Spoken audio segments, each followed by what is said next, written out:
Imagine being abandoned by your family, not because of a betrayal, but because of a wound. A wound so deep, so painful, that it makes you an outcast. This isn't a fictional story. It's the real, raw struggle of a magnificent creature fighting for its life on the African savanna. On the vast savanna, an adult male gorilla named Koko, once the proud leader of his troop, is now a mere shadow of himself. Solitude envelopes him like a heavy shroud. Koko is no longer warmed by the presence of his kin, no longer hears the familiar calls of his companions. His once majestic posture has been replaced by weakness and despair.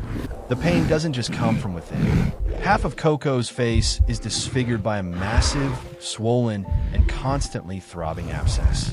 The wound makes eating impossible. Every attempt brings more pain. He gradually loses the ability to find food and water, forced to rely on the meager nourishment of thin young leaves. His troop, following the instinct to survive, has left Koko behind. They cannot carry a sick member, as it would threaten the safety of the entire group. The physical pain is only a small part compared to the emotional suffering. As the familiar sounds of the troop fade into silence, Koko faces a haunting stillness. The rustling of dry branches, the chirping of birds, and even the buzzing of insects all feel out of place. The isolation becomes an invisible burden, crushing his already broken heart. He loses his connection to the community, his sense of belonging. Koko becomes an outcast in his own kingdom, a solitary wanderer in familiar territory. Each day is a prolonged battle.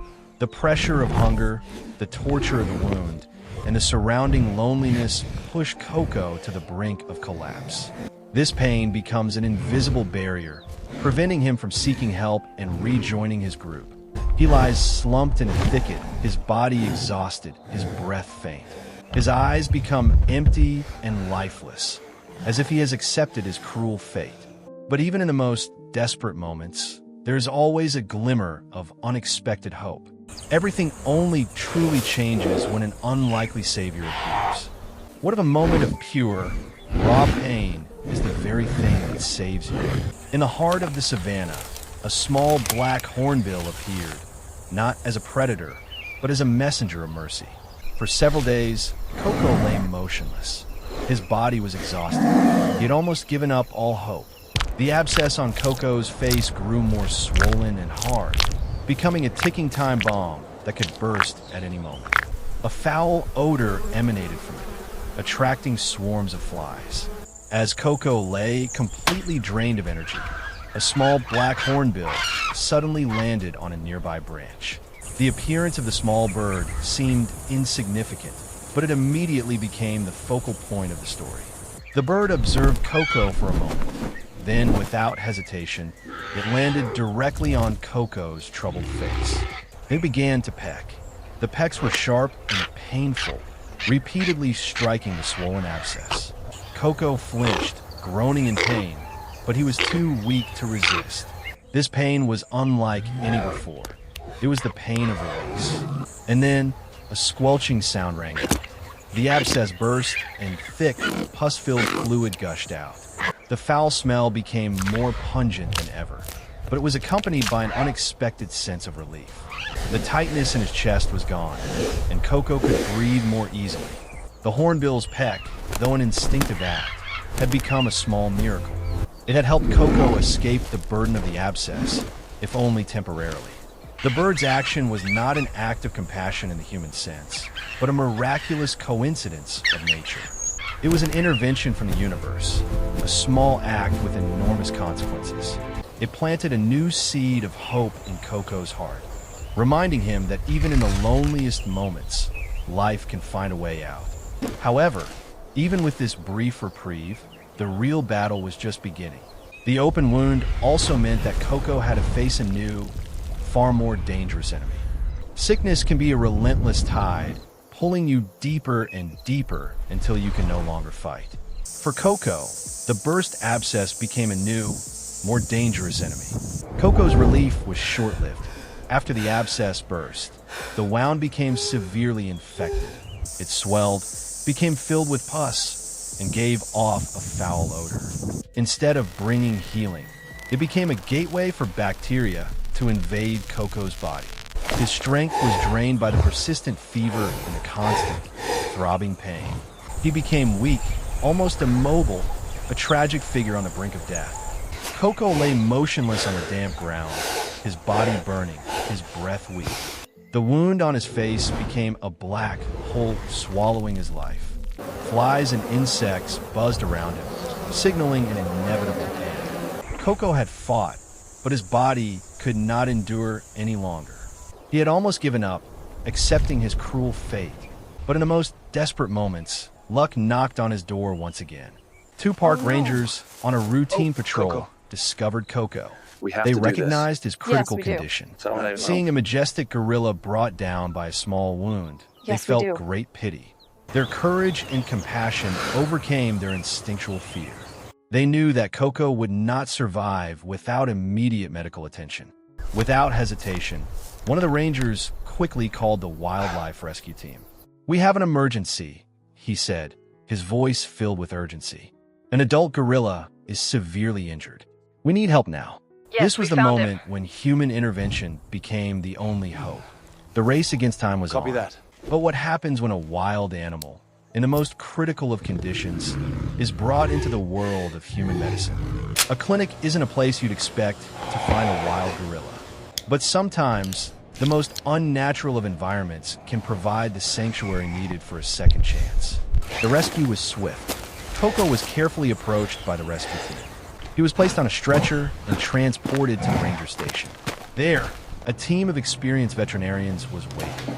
This was a transition from the chaotic world of nature to the controlled and sterile environment of humans. When Coco was brought into the clinic, the vets performed immediate first aid. Hold They him steady. meticulously cleaned the wound, removing all necrotic tissue and debris. Every gesture was made carefully, showing their professionalism and compassion. Coco was then given a strong dose of antibiotics to fight the infection and painkillers to make him more comfortable. The following days were a slow but steady process of recovery. Coco was cared for 24/7. The doctors and nurses monitored his temperature, heart rate, and vital signs. The wound was dressed and disinfected every day. Gradually, Coco began to show signs of recovery. The wound started to dry up, and the swelling significantly decreased. Most importantly, Coco was able to eat again. He began to accept the carefully prepared meals, providing his body with the necessary energy to fight off the illness.